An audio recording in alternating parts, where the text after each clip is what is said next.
এই যে জমিটা দেখতাছস, এই জমিটা নেওয়ার লাগে কইছি। এই জমি তুমি ফ্যাক্টরি লেগে নিবা? এই জায়গা তো অনেক ফানি জমি রয়েছে।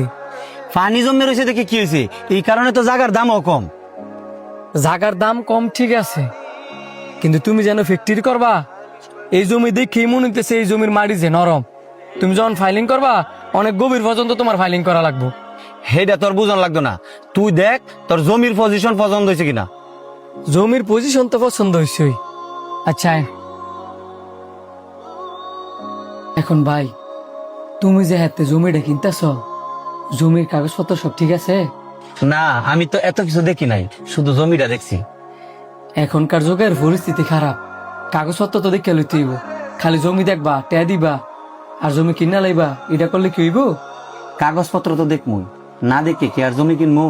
দেখেন ভাই, আপনার একটা কথা কই, আল্লাহ আপনার করে টিয়া বসে দিছে, তার মানে এই না যে টিয়া যেন মন যেন ব্যয় করবেন। টিয়া ব্যয় করলে বুঝা ব্যয় করতে হইব। আর সবচেয়ে বড় কথা কি ভাই জানো, আমার না এই জায়গাটা পছন্দ হয়েছে না, লও জায়গা। কি কস? এত সুন্দর পজিশনের জায়গা কি তুই পাবি? প্রয়োজনে ভিতরে গিয়ে লগে তুই কথা ক। আচ্ছা তোমরা না বউ, আমি গিয়ে কথা কই।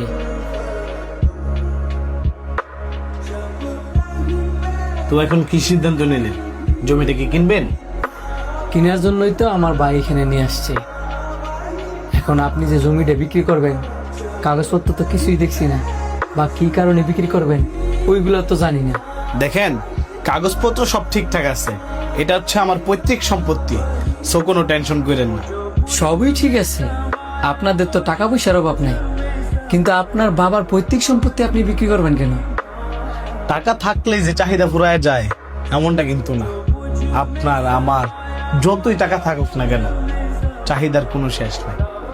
আর ওই জমিটা আমার বাবা মসজিদের জন্য রাখছিল। বাবা যেহেতু মারা গেছে, তাই চিন্তা করছি ওইখানে আর মসজিদ করব না, ওই জমিটা বিক্রি কইরা ওই টাকাগুলা দিয়ে আমার ব্যবসার কাজে লাগাবো। আপনার বাবা এই জায়গাটা মসজিদ করার জন্য রাখছিল, আর আপনি এই জমিটা বিক্রি করে দিবেন? এখন তো জায়গায় জায়গায় মসজিদ, এত মসজিদ দিয়ে কি হইব? এখন আপনি যদি নেন তাহলে আমি কাগজগুলো দেখাইতে পারি। আমি তো নিব অবশ্যই, তারপরেও আপনার বাবার একটা স্বপ্ন আছিল যে এই জমিটার মধ্যে একটা মসজিদ করব। আপনি চাইলে তো আপনার বাবার স্বপ্নটা পূরণ করতে পারেন। বাবার স্বপ্ন তো বাবার সাথেই কবরে চলে গেছে। বাবা জীবিত থাকতো তাইলে না একটা কথা ছিল। ঠিক আছে, আপনি কাগজপত্র রেডি করেন, আমি আমার ভাইয়ের সাথে কথা বলতেছি।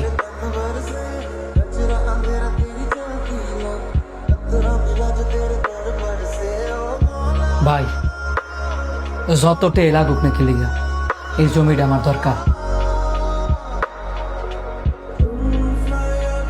কি কস? প্রথম কইলি এই জমিটা কিনতি না, আর অনেক কইতাছ যতটুই লাগুক ততটুই এই জমিটা কিনবি।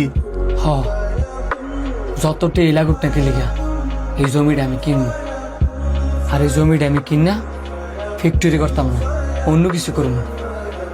ফ্যাক্টরি করতে না তো কি করবি? মসজিদ করবো। মসজিদ?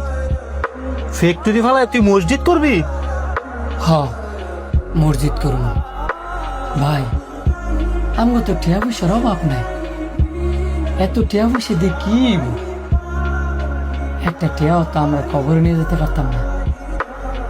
এই দুনিয়াতে তো আমরা অনেক কিছু করছি, কিন্তু আখেরাতের লেগে আমরা কি করছি? কবরে গেলে যাতে আমরা শান্তিতে থাকতে পারি, এর জন্য তো আমার দুনিয়াতে কিছু করতে হইব।